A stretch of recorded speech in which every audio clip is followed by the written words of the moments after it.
السلام عليكم. كلنا نعرف معاناة مبتوري الأطراف والمصابين بالشلل وغيرهم من المرضى المحتاجين. اليوم أنا وأنت ممكن نكون سبب في علاجهم وتحسين جودة حياتهم. أكيد بتعرف كيف.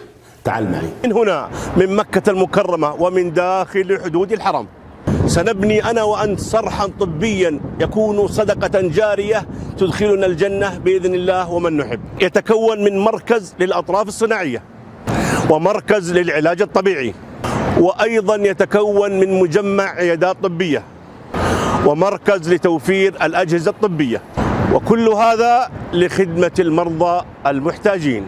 ولا تنسى قول النبي صلى الله عليه وسلم: إذا مات ابن آدم انقطع عمله إلا من ثلاث، وذكر منها صدقة جارية. خطوات بسيطة تقدر تتبرع وبسهولة. ساهم معنا باللي تقدر عليه ولو حتى بالنشر. تذكر أن الدال على الخير كفاعله.